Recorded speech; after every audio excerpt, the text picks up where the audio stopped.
Hello সবাইকে, welcome back to my channel. আর একটা নতুন ভিডিওতে তোমাদের সকলকে জানাই অনেক অনেক ওয়েলকাম। তো কেমন আছো সবাই? আশা করি সবাই ভালো আছো। আজকে আমি একদম সকালে বাসি কাজ সেরেই স্নান করে নিলাম, মাথায় শ্যাম্পু করে নিয়েছি, কারণ আজকে আমার একটা কাজ আছে, একটা অন্নপ্রাশন বাড়িতে না আমার সাজানো আছে। তাই ভাবলাম যে সকাল সকাল স্নানটা সেরে নিই, তারপরে একটু আলু সিদ্ধ ভাত করে রেখে তারপরে কাজে বেরিয়ে যাব। সোনাও বাড়িতে আছে, ও বললো আমাকে পৌঁছে দেবে। তো এখানে আমি ভাতটা বসিয়ে দিয়েছি, আর এরপরে আমি একটু রেডি হয়ে নিই। যে রেডিও হয়ে গেছি আমি। এই টি শার্টটা নতুন কিনেছিলাম, তো ওটাই আজকে বউনি করলাম, ওটাই আজকে পরলাম। তো সোনা তো বলছে ভালোই লাগছে পরে। তোমরা জানিও তোমাদের কেমন লাগছে আমাকে। আমার তো ভীষণ পছন্দ হয়েছে ট্রাউজারটা আর টি শার্টটা দুটোই। তারপরে আমার ঝোলা কাঁধে নিয়ে নিলাম, আমার জিনিসপত্র সব রয়েছে নিয়ে নিলাম।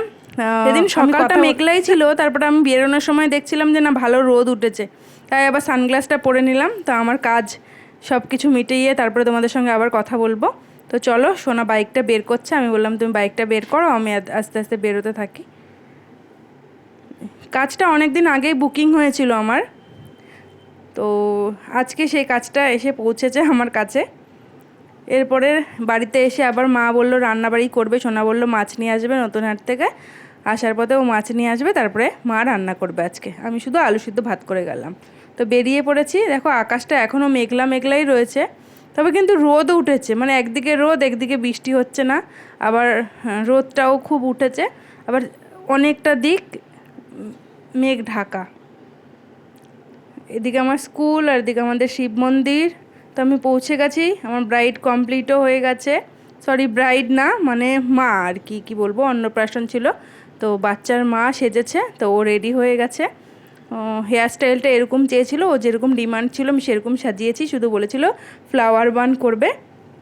তো জুঁই ফুলের মালা নিয়ে এসেছিলো, সেই মালা দিয়ে আমি করেছি। আর ও তো একদম মানে আমার পার্লার, মানে 8 বছর আগে আমার পার্লার ওপেন হয়েছে, তো তখনকার আমারও কাস্টমার, প্রথম ও আমার কাছে সাজে।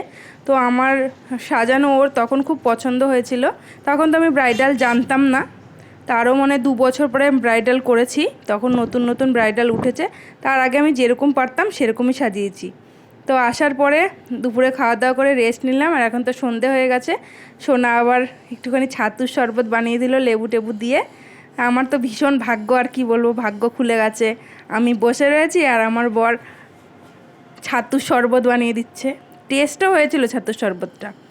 তারপরে বলেছিল যে মোচা ছাড়াবে ও আমার সাথে, কিন্তু মোচাটা ছাড়ায়নি। এত বড় একটা মোচা এনেছে, সেটা আমাকেই ছাড়াতে হয়েছে রাত্রেবেলা। ও চলে গেছিলো শ্বশুরবাড়িতে, শ্বশুরবাড়িতে শাশুড়ির সঙ্গে শালির সঙ্গে আড্ডা মারছিল, আর আমাকে বললো মোচাটা ছাড়াতে। নিজের চালাকি করে আর মোটাটা ছাড়ালো না। পরের দিন দাঁড়াও না, ঘাড় মটকিয়ে বলবো মোচা ছাড়াও। তো সেদিনের রাতটার পরের দিন সকালের ভিডিও এটা। মটর ডাল সেদ্ধ করে নামিয়ে রেখেছি, মটর ডাল করব লাউ দিয়ে, লাউটা কেটে রেখেছি। আর করব মোচা ঘন্ট। আমি বলেছিলাম যে পটল মশলা করব কিনা, সোনা বললো না আর কিছু করতে হবে না, সোমবার নিরামিষ। আর এদিকে ভাতটাও আমার হয়ে গেছে। তো দুদিনের ভিডিও তোমাদের সঙ্গে আমি একসঙ্গে শেয়ার করছি। তারপরে চলো আলুগুলো ছাড়িয়ে নিই আস্তে আস্তে। কিছু কাজ ছিল, মোটামুটি কাজগুলো সেরে আবার লেগে পড়লাম। আলুগুলো না এত বাজে বেরোচ্ছে আলুগুলো, মানে 1 কেজি আলু আনলে প্রায় 250 আলু নষ্টই হচ্ছে। কালো কালো দাগ, শক্ত আলুগুলো, ভালো সেদ্ধও হয় না। স্টোরের আলু তো কিছু করার নেই, মানে ফ্রেশ আলুগুলো মনে হয় বাজারে আসে না, ওগুলো মানে পরের বছরের জন্য রেখে দেয়, আর আগের বছরের আলুগুলো যত সম্ভব বের করে। মোচাটা রান্না করেছিলাম আলু দিয়ে, আলুটা একটু বেশি দিয়েছি, কারণ আমার না মোচার আলু আর বাঁধাকপির আলু খুব পছন্দ, আমার খুব ভালো লাগে। আলুগুলো এত পচা আর কি বলবো। এদিকে ডাল হয়ে গেছে, লাউ দিয়ে মটর ডাল। সোনা আবার মুগ ডালটা পছন্দ করে না, লাউ দিয়ে ও মটর ডালই পছন্দ করে। আর এদিকে তিতলি আমাকে বলছে মা একটা আপেল কেটে দাও। তো খেতে তো চায় না, এবার ও নিজেই বললো আপেলটা কাটবে। আমি বললাম ঠিক আছে কাট। আপেলটা একটু অন্যরকম করে ফিরিয়ে দিলে হয়তো খেতে পছন্দ করবে, ওই জন্য আমি বললাম যে তুই কাট তাহলে। কাটতে যখন চেয়েছে আমি বললাম একটু বিট নুন দিয়ে আর একটু কাশ্মীরি লঙ্কার গুঁড়ো, ওটাতে ঝাল কম, ওটা দিয়ে খেতে দেবো, তাহলে যদি একটুখানি খায়। একদম খাওয়া দাওয়া করে না ঠিক মতন, একদম রোগা প্যাংলা। সবাই বলে জানো তো এত রোগা কেন, আমার ভীষণ খারাপ লাগে। তো এখানে এই যে একটুখানি বিট নুন দিয়েছি আর একটুখানি কাশ্মীরি লঙ্কার গুঁড়ো দিয়ে একটু চাটের মতন করে দিয়েছি আর কি। ওর তো ভালো লেগেছে, আমিও একটু খেলাম, আমারও খুব ভালো লেগেছে। আর কথা বলতে বলতে আলুটা ভাজতে বসিয়ে দিয়েছি। আর আলুটা ভাজতে ভাজতে দেখো আমি এই দিকটায় মোচাটাও সেদ্ধ করে নিয়েছিলাম। মোচাটা ভালো করে সেদ্ধ করে যে জল ঝরাতে দিয়েছি। তারপরে আদা, কাঁচা লঙ্কা, জিরে বাটা দিয়ে সোমবার দিয়ে জিরে তেজপাতা সোমবার দিয়েছি, দিয়ে এই মোচাটা চাপিয়ে দিয়েছি। তো দুপুরের মেনু এটাই ছিল। খাওয়া দাওয়াটা তোমাদের সঙ্গে শেয়ার করলাম না। তারপরে চলে গেছিলাম সন্ধেবেলা পার্লারে, ওখান থেকে এসে সোনা কতগুলো নোটে শাক এনে রেখেছিল। শাকগুলো এত ফ্রেশ, এত সুন্দর, 2 দিন হয়ে গেছে। 2 দিন না সোনা, কবে না 1 দিন হয়েছে না? হ্যাঁ 2 দিন হয়ে গেছে। তারপরও ফ্রিজে রাখা ছিল, একদম কিছু নষ্ট টষ্ট হয়নি, খুব ভালো ছিল। আমি আবার শাকটা কেটে রাখলাম। বেছে টেছে রাখলে কি হয়, পরের দিন শাকটা রান্না করতে আর ঝামেলা থাকে না। তো কালকে ইচ্ছে আছে একটু চিংড়ি মাছ আনবো, চিংড়ি মাছ দিয়ে পটল আর কি, পটল চিংড়ি করার ইচ্ছে আছে। তো বাজারে যেতে হবে, তো আবার শাকটা আবার কাটতেও না খুব অসুবিধা হয়ে যায়। ওই জন্য আমি চেষ্টা করি রাতের বেলায় শাকটা একটু ছাড়িয়ে টাড়িয়ে ধুয়ে পরিষ্কার করে একটু কুচিয়ে রাখতে, তাহলে পরের দিনের কাজটা একটু এগিয়ে যায়। এই ঝুড়িটা আমার এত পছন্দ। এই ঝুড়িটা আমি কোথা থেকে যেন কিনেছিলাম, না পাড়ার থেকে কিনেছি, একটা বারোদলের মেলা থেকে কিনেছি। ওটা অনেকটা বড়। আর এই ঝুড়িটা একটু একটু ছোটোর মধ্যে, কিন্তু শাকটা ধুতে না খুব সুবিধা হয়। এটা আমি পাড়ার থেকে 30 টাকা দিয়ে কিনেছিলাম। আমার ভীষণ পছন্দ ঝুড়িটা। আর কাজেরও, প্রচণ্ড কাজের।